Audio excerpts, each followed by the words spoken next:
హల్లెలూయా. దేవుని నామంలో మీకు అందరికీ నా వందనాలు, నా శుభాలు తెలియజేసుకుంటున్నానండి. బాగున్నారా? దేవుడు మనందరినీ సజీవులుగా ఉంచి మరి యొక్క నూతనకరమైన సంవత్సరంలోనికి, నూతనకరమైన దినంలోనికి మనల్ని అందరినీ సజీవులుగా ప్రవేశింపజేసినందుకు దేవుని నామానికి మరొకసారి ఘనత, మహిమ, ప్రభావం చెల్లించుకుందామండి. మరి ఈరోజు మన వాక్యాంశం ఏంటంటే, భక్తులైన వారు మరి లేఖనముల ద్వారా తెలుసుకుందామండి. భక్తులైన వారు మరి ఏ విధముగా ప్రార్థించినప్పుడు వారి ప్రార్థనలకు ఏ విధముగా జవాబు పొందుకున్నారో ఒకసారి తెలుసుకుందామండి. మొట్టమొదటి వ్యక్తిగా చూసుకున్నట్టయితే మోషే గారండి. మోషే గారు మరి ఐగుప్తు చెరలో నుండి ఇశ్రాయేలులందరినీ మరి నడిపించినప్పుడు అరణ్యంలో వారు ఆకలితో ఉన్నప్పుడు మరి మోషే గారిని అడిగినటండి, మాకు ఆకలేస్తుందని అడిగినప్పుడు మరి మోషే గారు ఏం చేసిందంటే దేవుని వైపు మరి కన్నులెత్తి ప్రార్థించినప్పుడు మరి యేసయ్య ఏం చేసినట్టండి, ఆకాశం నుండి మన్నాను కురిపించిండండి. ఆయన అద్భుత కార్యాలు, ఆశ్చర్య కార్యాలు చేయగల తండ్రి అండి. మరి అదే విధముగా చూసినట్టయితే నిర్గమాకాండం 16వ అధ్యాయంలో ఇది ఉంటుందండి. మరి అదే విధముగా చూసుకున్నట్టయితే యెహోషువ గారండి. యెహోషువ గారు సూర్య చంద్రులను మరి ఆఫ్ చేసినట్టండి. దేనివల్ల ఆగిపోయినాయి అంటే ఆయన ప్రార్థన వల్ల దేవునికి ప్రార్థించిందంటే, మీరు ఏ విధముగానైనా మరి ఈ సూర్య చంద్రులను మరి ప్రకాశింపనీయకుండా, వెలగనీయకుండా ఆఫ్ చేయమని ప్రార్థించినప్పుడు సూర్యచంద్రులు నిలిచిపోయినటువంటి అంత శక్తి ప్రార్థనకు ఉందన్నమాట.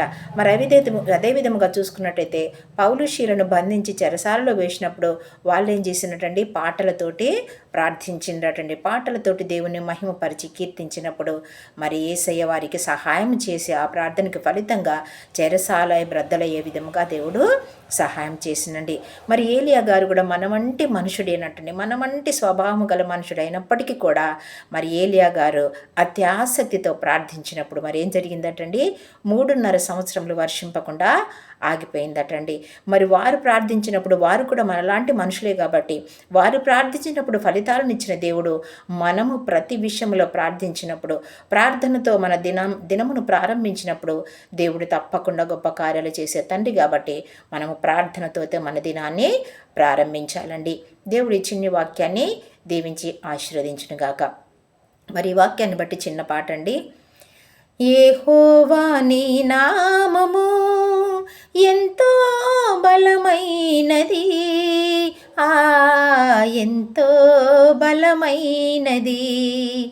యెహోవా నీ నామము ఎంతో బలమైనది, ఎంతో బలమైనది. మోషే ప్రార్థించగా మన్నాను కురిపించితివి, మోషే ప్రార్థించగా మన్నాను కురిపించితివి. యెహోషువ ప్రార్థించగా సూర్యచంద్రుల నాపితివి, యెహోషువ ప్రార్థించగా సూర్యచంద్రుల నాపితివి. యెహోవా నీ నామము ఎంతో బలమైనది, ఎంతో ఘనమైనది, ఎంతో బలమైనది. హల్లెలూయా.